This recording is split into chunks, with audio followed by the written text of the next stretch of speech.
This is Shauna from Creating Space Coastal, and in this video I'm going to show you how to create this mixed media gift tag. So if you're interested, stay tuned. Let's get started.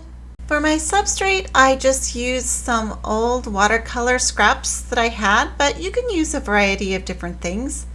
Here I trimmed the corner, and then I used that trim piece to get the same size on the other side, and then I thought it was a little long, so I trimmed the top as well.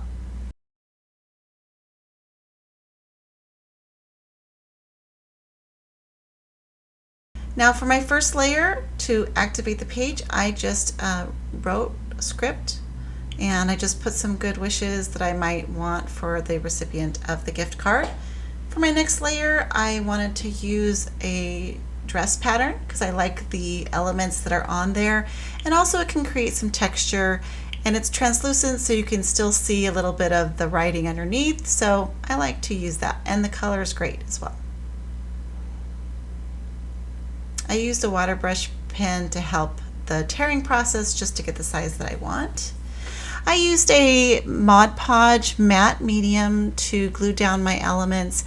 This works great for this type of project because I'm not putting it in a journal, so the fact that it doesn't really dry completely matte is okay. It dries a little bit of a sheen, and I'll show that later. Alright, after I dried it, I went ahead and sanded off the edges just to get a nice clean edge. I love this technique when I'm working with paper. And then I went ahead and used Distress ink to just darken the edges, especially where the paper is white. I just wanted to bring that down and kind of create a nice border. Now I'm taking some handwritten sheet music, and I'm going to trim off that blank edge I don't like so much. And it was a bit big, so I decided to go ahead and tear it up and create two pieces on there.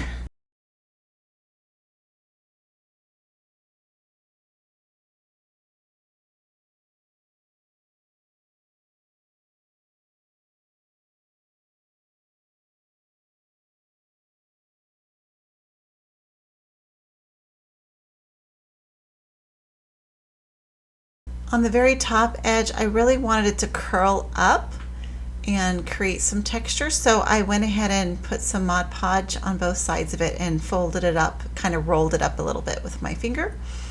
And that's going to be where the stamp's going to go in the future. This is just some old wrapping paper, and now I just put some of the Distress ink on the mat, wet it, and now I'm just stamping my paper into it to get some nice textured layering with the ink. Now this is a stencil that I made, and I'm using some super heavy gesso through that as texture paste. It dries a little quicker than texture paste and modeling paste, so I decided to use that. Now I'm just adding it in random places to create some additional dimension. I'm going to use some of the leftover gesso to, after I dried the texture, I went ahead and used some of that gesso just to kind of tone down all of the contrast of the colors that were on there. Now I am using my golden fluid acrylics. This is alizarin crimson hue, and I added some water just to move that pigment around to get some color. I decided also to play around with some gelatos, which is basically a water-soluble crayon. And this is the golden Jenkins green fluid acrylic.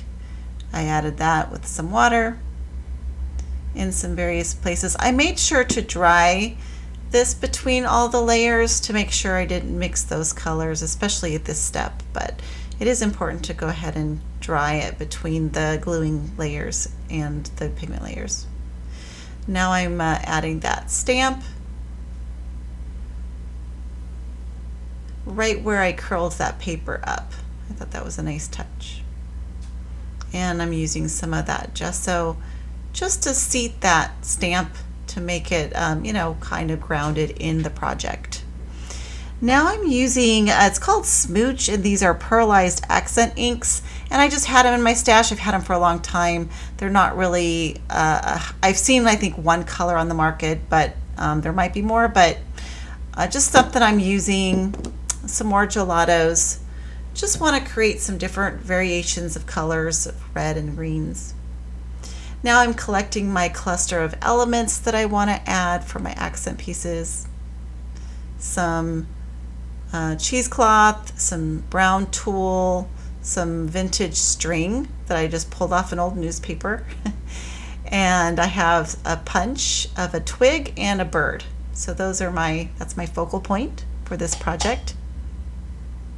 And I'm using a hot glue gun because it's fast and it's great for fibrous type things like this. So it's great for that project.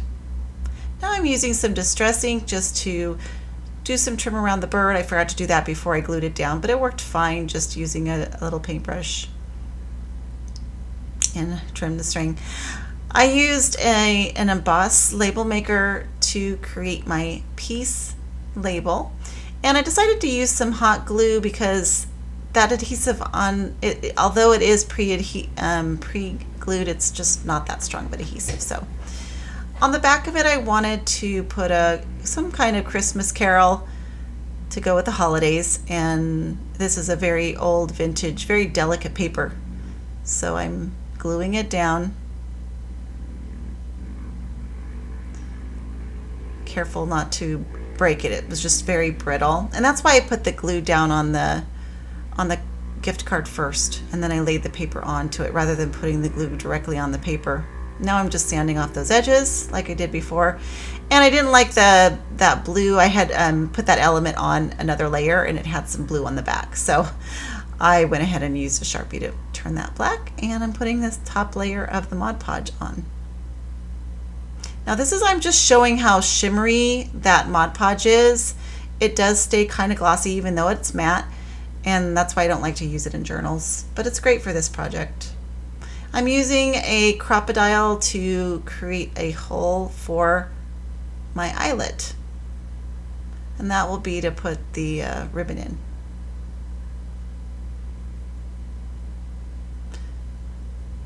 And I was going to use 2 colors of ribbon, but I ended up just taking out the white in the end, and I actually put this in backwards. So I redid the whole ribbon, and it's a little tricky to get it in that eyelid because this was bulky with the 2 ribbons and plus the wire and the gold ribbon, but still it's worth it once you get it right. In the end picture, I'll show it after I redid it, and that's the final project. I hope you enjoyed this video, and I appreciate you taking the time to watch it. Please don't forget to like, subscribe, share, comment if you'd like to see more of this content. And as always, happy creating!